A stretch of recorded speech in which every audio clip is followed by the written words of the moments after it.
Hey guys, how's it going? Welcome back for another episode. While the weather is still warm, I potentially may go out to a junkyard and try and find myself a windshield. So what I want to try and tackle off in this episode is me removing that windshield.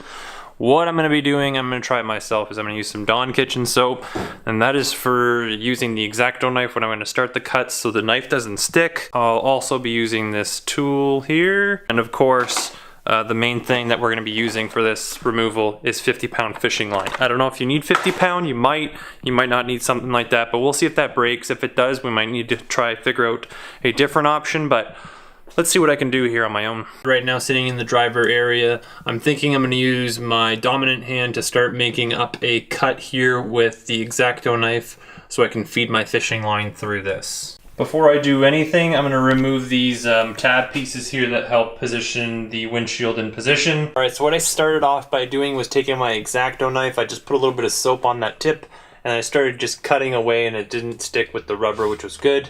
I pushed through that tool through the opening that I cut out, and I basically have the hook end here that I can attach the fishing line and pull the fishing line inside of the cab of the car.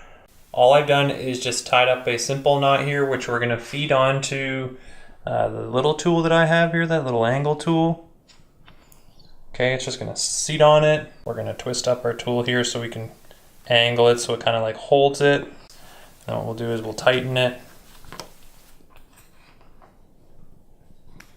Alright, nice and tight, and we'll try and pull it through. Hopefully this works. So with a bit of persuasion, I managed to pull through the fishing wire. I'm just going to tie it onto the steering wheel so I can go ahead and feed line all the way around the perimeter back to this point, and then feed line through again. Alright, so I've gone all the way around the line, and I've actually fed the other end of the line back through. So now I have two pieces all the way through. I have one attached to the steering wheel, and I have the other one. So I'm going to just see which one is actually going to be easier just to start pulling, and hopefully this works. Alright, so we're just going from here and pushing down, then winding it up, pushing further, winding up, pushing further. Oh, there we go. There's a break there.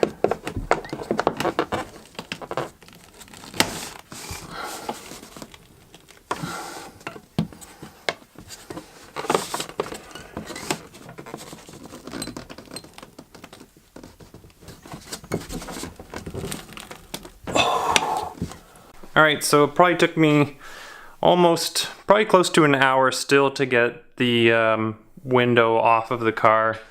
First time trying this, the 50-pound wire broke about 4 times, honestly.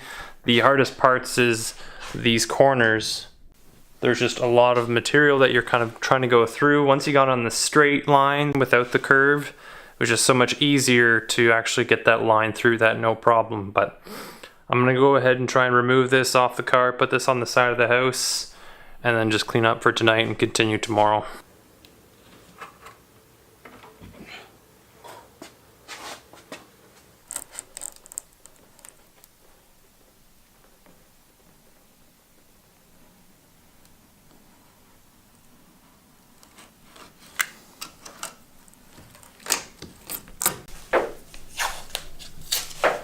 Alright, so we've done our best just to cut out as much of the glue from the edges on the windshield. Right now my brother and I are just taping things up, so we can go ahead and just go in here with an angle grinder with a wire cut brush wheel, and then we're gonna just mask off everything, making sure that if any hot rubber was to fall onto the paint, it wouldn't damage the paint. But we're just gonna tape things off, clean things up, and then focus on these rusted areas.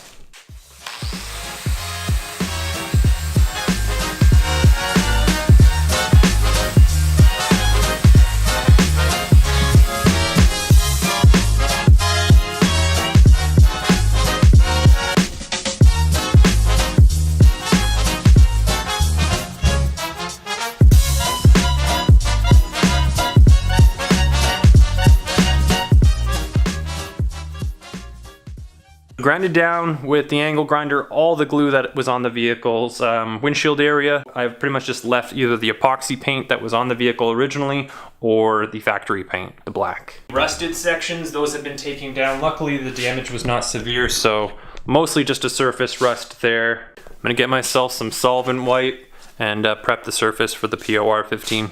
And working with something like POR 15, it's really important that you have some type of drip cloth to protect the top of the vehicle or just anything inside of the car if you are working with this material or this paint. You know, the job with this isn't like super major. I'm not really doing anything really extensive here. The surface is just prepped properly and cleaned. I think that this is probably a requirement that you would need to do if you do want to put in a new windshield. That's going to last the longest, right? With the least amount of chance of having leaks in the future.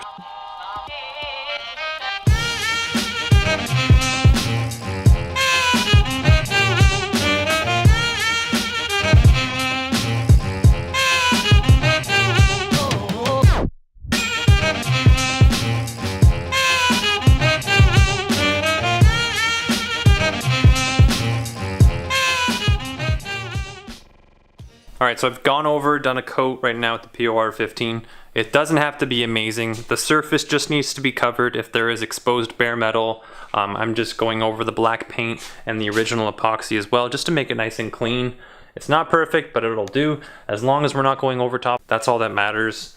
This will all be covered with the window seal and with the weather stripping, so it's looking good. I'm gonna let this dry for a bit, apply a second coat of POR 15, and then I'll be done with this. That's going to be it though, honestly, for this episode. Kind of just wanted to show you the removal process of what I did.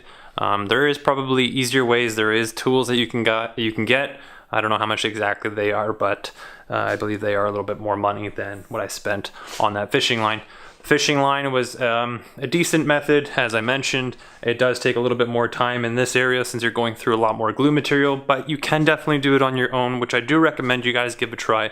Especially being able to prep something yourself, knowing that you can get it done to a level that you're happy with is important. If you guys like this episode, hit that like button, subscribe to the channel, and I'll see you guys in the next episode of Garage SpeCivic.